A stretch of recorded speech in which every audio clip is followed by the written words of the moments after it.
చల్లగా ఉన్నాయిరా. అవునరా, చాలా చాలా చల్లగా ఉన్నాయిరా. నదిలో నీళ్లు చల్లగా ఉండకపోతే వేడిగా ఉంటాయారా వెదవల్లారా?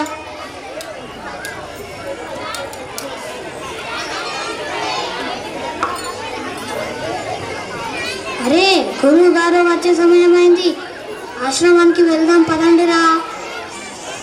సరేరా.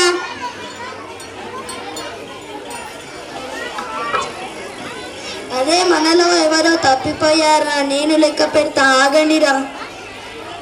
1 2 3 4. అరే నలుగురే ఉన్నారా, మనలో ఎవరో తప్పిపోయారా.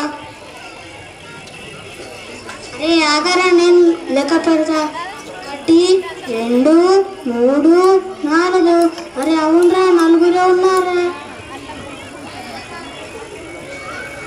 అరే నీకు లెక్క పెట్టడం రాదురా, నేను లెక్క పెడతా. 1 2 3 4. అరే అవునరా, మనలో ఎవరినో నది మింగేసింది.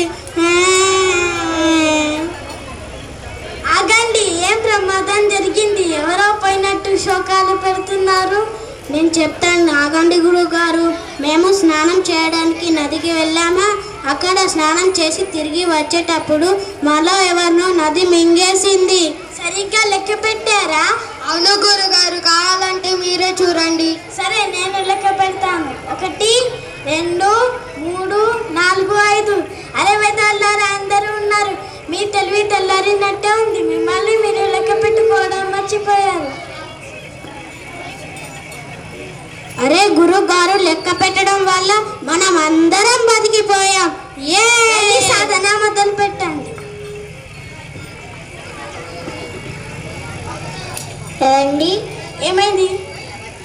3 నెలలుగా వర్షాల కారణంగా పురాణ ప్రసంగాలకి వెళ్ళలేదు. మీరు ప్రసంగాలకి వెళ్ళాలి. సరే, రేపే మా ప్రయాణం. లోపలికి వెళ్ళు. శిష్యులు, రేపు మనం పక్క ఊరికి 3 రోజుల ప్రసంగాలకు వెళ్ళాలి, సిద్ధం కండి. అలాగే గురుగారు.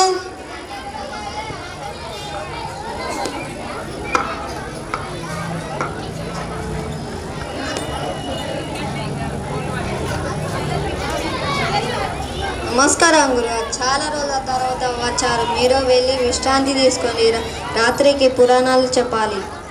చాలా సంతోషం, కానీ నాకు ఆ వయసు అయిపోయింది. నేను చాలాసేపు కూర్చోలేను. నా బదులు నా శిష్యులు పురాణాలు చెప్తారు. సరే గురుగారు. శిష్యులు, ఊరి ప్రజలకు ఏ పురాణం కావాలంటే ఆ పురాణం చెప్పండి, నేను విశ్రాంతి తీసుకుంటాను. సరే గురుగారు.